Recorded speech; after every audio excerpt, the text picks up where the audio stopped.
네, 여러분 안녕하세요. 반갑습니다. 깊은 홍달입니다. 열하일기 읽기 오늘은 여섯 번째 날이고요. 오늘은 오부 닷새나 닷새 밤을 달려 열하로 이 부분을 같이 나눠야 될 텐데요. 그 전에 어제 여러분들 어린이 독자들이 나눠준 이야기들을 좀 나눠보겠습니다. 범의 꾸지람 속에서 당시 사람들이 얼마나 범을 존경했는지 알 수 있다. 범이 나타나면 사람들이 절을 하고 다 범이 고귀한 존재로 생각한다. 그 호질, 범의 꾸지람은 물론 범이 영험한 동물임을 이야기하는데 존경한다는 것보다는 좀 여러 동물들 가운데 좀 특별한 동물임을 이야기하죠. 이 이야기는 인간의 타락에 대해 이야기하는데 여기서 범은 고귀하고 순수한 인격으로 나온다. 이 시대만 해도 범을 신으로 여겼나 보다. 그렇게도 볼 수가 있고요. 근데 이제 호질은 조금 다른 방향으로 생각을 할 수가 있습니다. 뭐냐면 사람들은 동물을 얕보고 그리고 동물을 이제 자기의 어떤 수단으로 막 이용을 하는데 동물 입장에서 보면 사람들이 더 탐욕스럽고 욕심 많다라는 거죠. 그래서 네, 범은 도리어 인간이야말로 때로는 짐승보다 못하지 않느냐라고 질문하기도 합니다. 다른 이야기를 한번 읽어볼까요? 이번엔 코끼리 이야기네요. 코끼리가 사람이나 물건을 다치게 하면 황제의 명령을 받아 매를 맞는다는 내용이 가장 인상 깊었다. 그 이유는 코끼리도 사람처럼 잘못하면 맞는 게 신기하고 거대한 코끼리를 때린다는 게 신기했기 때문이다. 코끼리를 어떻게 묶었는지 궁금하다. 그러게요. 저도 코끼리를 묶어놓은 걸 못 봤지만 어렸을 때부터 코끼리를 묶어두면 코끼리가 벗어나지 못한다는 이야기가 있긴 합니다. 음, 코끼리가 이제 매를 맞는 거는 어떻게 보면 훈련을 위해서기도 한데 이제 황제의 명령을 받는 마치 코끼리도 신하처럼 대하기 때문에 그런 거겠죠. 자, 그래서 여러분들은 호랑이와 코끼리 이야기가 굉장히 재밌었나 봅니다. 자, 그러면 다시 돌아와서 오부 닷새나 닷새 밤을 달려 열하로 요 이야기를 보죠. 미리 내용을 조금 더 나눠주면 이 당시에 황제는 북경이 없었습니다. 열하라는 곳에 있었고요. 이 당시에 청나라 황제들은 열하의 행궁, 행궁은 쉽게 말하면 따로 임시로 지어놓은 궁궐 같은 거라 생각하면 돼요. 그래서 열하라고 하는데 행궁을 지어놓고 거기서 여름을 보냈습니다. 피서산장이라고 하는데요. 피서는 더위를 피한다는 뜻이죠. 그곳이 북경보다는 북쪽에 있는데 좀 드넓은 평야에 있고 조금 더 자연에 가까워서 북경이 여름에 굉장히 덥대요. 그래서 열하에 와서 더위를 나고 돌아갔다라고 합니다. 또한 이제 청나라 황제들은 만주족이었기 때문에 열하에 가보면 거기는 북경과 달리 환경이 좀 달라요. 약간 뭐라고 할까요? 초원은 아닌데 초원 근처 같은 느낌이 납니다. 그래서 아마도 그러한 어떤 유목민족에게 걸맞는 그런 문화적인 환경적인 그런 것도 중요하지 않았을까 싶어요. 자, 이런 상황에서 원래는 조선 사신단들은 북경에 와서 그냥 선물만 전달하고 가면 됐는데 특별히 이제 청나라 황제가 조선 사신을 열하로 부릅니다. 그래서 사신들이 불이 나게 이제 열하로 가야 되는 상황인 거죠. 145쪽 읽어보도록 하겠습니다. 144쪽 밑에서부터 읽어보겠습니다. 사정은 이랬다. 황제가 날마다 조선 사신이 올 것을 기다리다가 사신이 왔다는 보고를 받았다. 그런데 예부가 조선 사신이 황제가 있는 열하까지 가야 할지 말지를 묻지도 않고 예사롭게 표자문만 올린 것이다. 황제는 예부가 맡은 일을 다하지 못했다고 모두 녹봉을 깎았다. 그러자 예부 관리들은 겁이 나서 쩔쩔매다가 대뜸 한다는 짓이 사신을 재촉하여 일행을 간단히 추려서 열하로 빨리 가라고 성화를 대는 것이었다.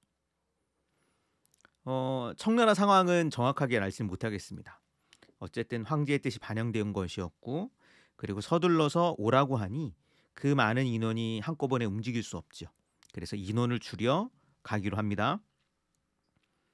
그래서 부사와 서장관은 모두 정사의 방에 모여 데리고 갈 비장들을 뽑고 있었다. 나더러도 같이 가자고 했다. 하지만 첫째로 먼 길에 와서 안장을 푼 지 얼마 안 되고 보니 피로가 풀리지 않았고, 둘째로 만약 열하에서 곧장 조선으로 돌아가라고 명령한다면 북경 구경을 못하니 분명 낭패 아닌가.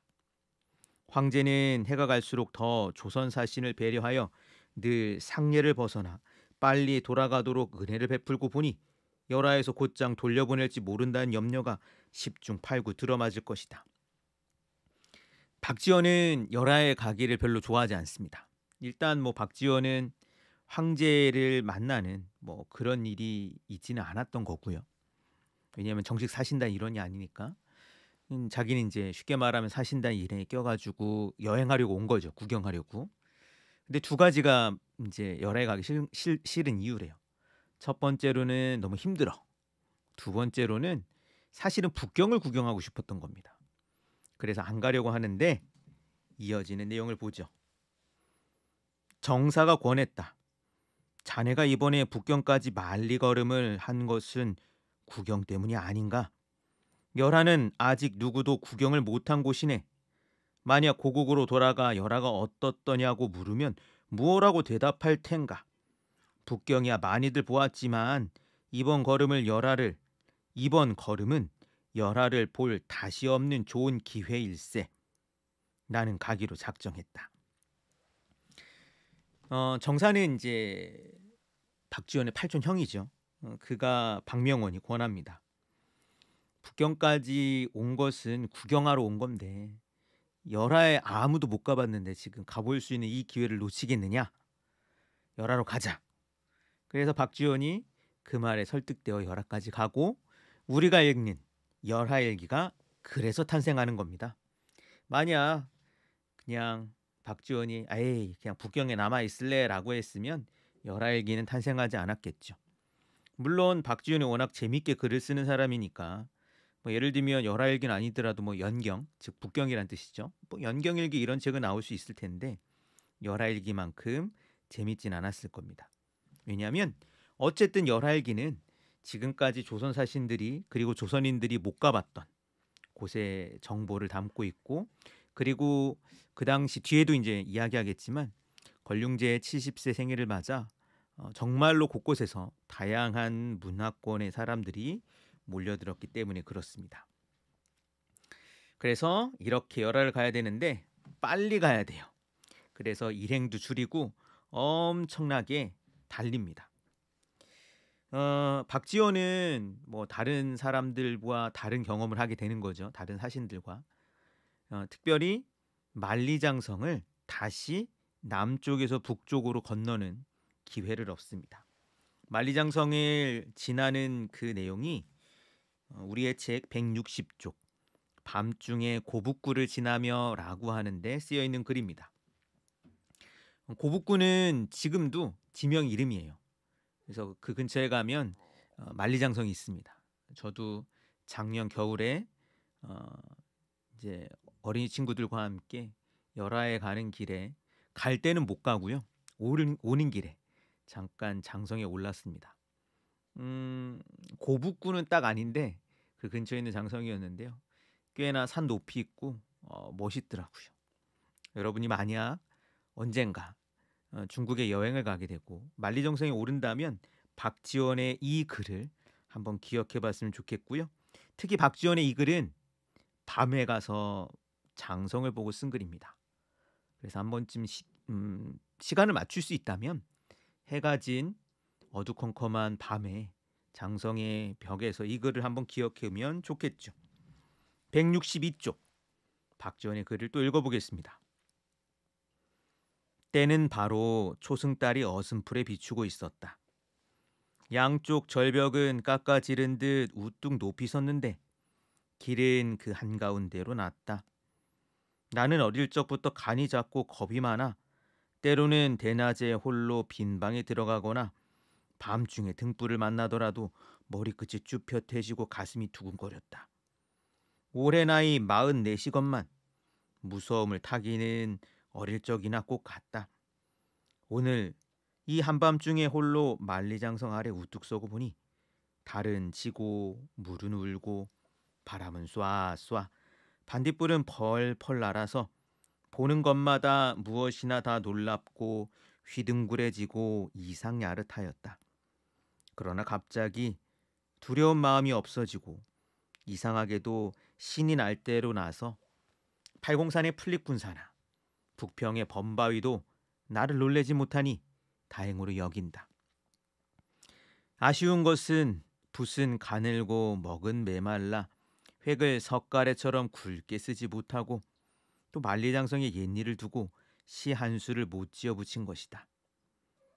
우리나라로 돌아가는 날 마을 사람들이 다투다시피 술병을 차고 나와서 인사를 하며 열하가 어떠냐고 물을 적에 이 글을 내보여서 머리를 마주대고 읽으면서 책상을 치며 좋다고 떠들어 보리라. 박지원이 이제 천상 작가인 거죠. 이제 자기가 글로 쓰고 사람들한테 내보일 만한 주제가 나오니까 이거를 꼭 써야겠다 생각을 합니다. 그리고 사람들은 자랑해야지라고 생각을 하는 거죠. 그 다음에 164쪽에 있는 하룻밤에 9번 강을 건너도 굉장히 유명한 글입니다. 그만큼 이제 이게 길이 아주 좋지는 않았던 것 같아요. 그래서 열하로 가는 길에 이제 강을 여러 차례 건넙니다. 근데 이제 원래는 이제 박지원이 말을 타고 가거든요. 왜냐면 이 박지원도 양반 아닙니까? 그러니까 사신단 일행으로 갈 때 말을 타는데 말을 끄는 마부가 있을 거잖아요. 안타깝게도 네 박지원의 마부가 원래는 이제 둘이 갑니다. 장 창복 창대와 장복이 이렇게 둘이 가는데 이제 장복이는 안 물 수밖에 없었어요. 왜냐하면 다 갈 수가 없었거든요. 한 명만 데려가는데 그래서 창대를 데려갔는데 창대가 발이 다칩니다. 말발굽에 발이 밟혀가지고 그래서 박지원은 지금 말을 끌어주는 사람이 없는 겁니다. 마부가 없어요. 그래서 자기 혼자 말을 타고 말 안장에 쪼그려고 앉아가지고 물을 건너는 내용을 이렇게 썼습니다. 강을 건너는 어떤 그 어떤 위태로운 상황 그리고 강을 건너면서 느꼈던 어떤 두려움들 그런 이야기가 재밌게 실려 있고요. 뒤에 그 다음에 이어지는 글이 첫날하고도 하루를 더 자리라. 엄청 힘들었나 봐요. 그러니까 이 시간을 맞추기 위해 조선 사신단이 굉장히 빠르게 열하로 갑니다. 가까운 길은 아니었고요. 한 300km 정도 되던가 제가 지금 정확히 기억나지 않지만 꽤 거리가 됩니다. 그 길을 그것도 처음 가는 길을 막 달려가야 날짜에 맞출 수 있기 때문에 그래서 엄청 정신없이 달려가고 밤에 잠도 못 자가지고 첫날 하고도 하루를 더 자리라 라고 말할 정도로 피곤한 상태로 지금 열하로 가고 있습니다. 자 이렇게 열하에 도착하는데 열하는 어떤 곳이냐 그 이야기는 우리가 내일 6부 열하에서 걸륭제를 보다 이 내용과 함께 좀 나누도록 하고요. 오늘도 열하라고 하는 지역에 갈 수 있습니다. 이때 청나라 황제들의 피서산장이 열하에 남아 있고요. 참고로 오늘날 지명은 열하가 아니라 우리말로는 승덕, 중국어로는 청더라고 하는 곳입니다. 여러분 한번 관심 있으면 찾아보고요.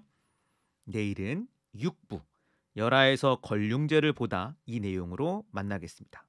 그럼 여러분 내일 만납시다.